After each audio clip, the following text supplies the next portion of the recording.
Hello बच्चों, let's see this question.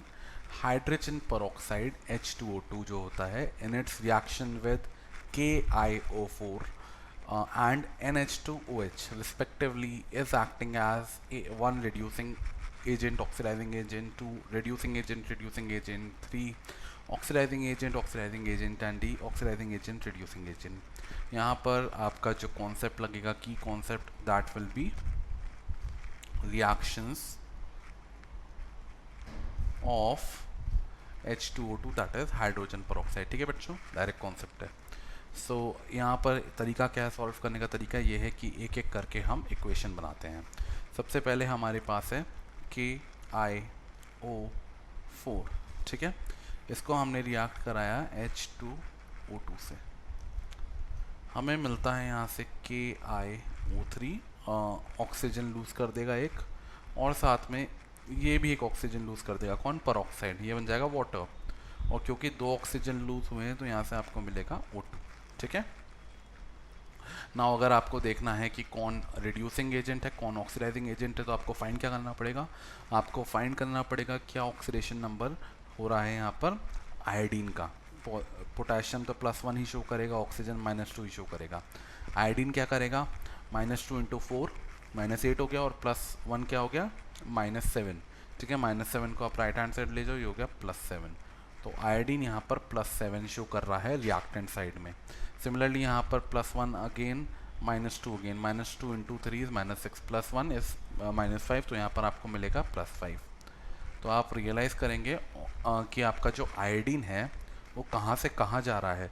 वो +7 oxidation से +5 में जा रहा है। That means lowering of oxidation state, और लोअरिंग ऑफ ऑक्सीडेशन स्टेट को क्या कहते हैं? रिडक्शन, रिडक्शन, ठीक है।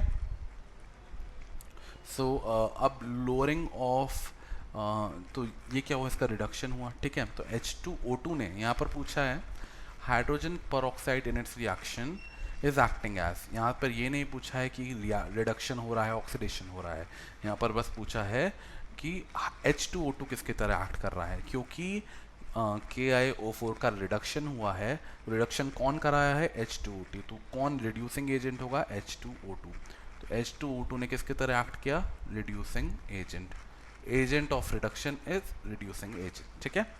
Let's see the next one, NH2OH। Again किसके साथ रिएक्ट कराना है बच्चों? अगेन H2O2 के साथ ही रिएक्ट कराना है। इससे आपको एक कंपाउंड मिलता है N2O3।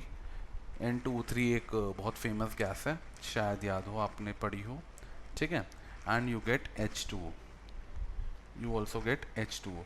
हम अगर इसको बैलेंस करें तो यहाँ पर मैं 4 लगाऊँ, यहाँ पर एक काम करूँ, नाइट्रोजन को बैलेंस करता हूँ। ये नाइट्रोजन को 2 लगाया, हाइड्रोजन को बैलेंस करना पड़ेगा, यहाँ पर 4 लगाया, यहाँ पर 7 लगाया, ये हो गया बैलेंस, ठीक है। अब हम देखते हैं यहाँ पर किसका देखना पड़ेगा ऑक्सीडेशन। ऑक्सीडेशन देखना पड़ेगा आपके नाइट्रोजन का। तो नाइट्रोजन यहाँ पर है किस में? ये है +1 +2 +3 -2, तो ये आ गया आपके -1 में, ये आ गया आपके -1 में। और N2O3 में ऑक्सीजन -2 शो करेगा, नाइट्रोजन क्या शो करेगा? -2 × 3 इज -6, और डिवाइड बाय 2 इज +3, तो यहाँ पर आपको मिलेगा +3। तो -1 से +3 दैट मीन्स इंक्रीज हुआ है किसमें? ऑक्सीडेशन स्टेट में। -1 से +3 ऑक्सीडेशन स्टेट में इंक्रीज हुआ है। इसका मतलब प्रोसेस को क्या बोलोगे? ऑक्सीडेशन स्टेट का इंक्रीज मतलब ऑक्सीडेशन। ये चेंज कौन लाया है? एक एजेंट लाया है। कौन है वो एजेंट? H2O2। तो क्या आप कह सकते हो कि H2O2 is an agent of oxidation, या इसको बोलेंगे ऑक्सीडाइजिंग एजेंट, ऑक्सीडाइजिंग एजेंट, ठीक है। तो हमें मिल गया है यहाँ पर इन द फर्स्ट इक्वेशन आपका जो H2O2 है उसने किसकी तरह एक्ट किया?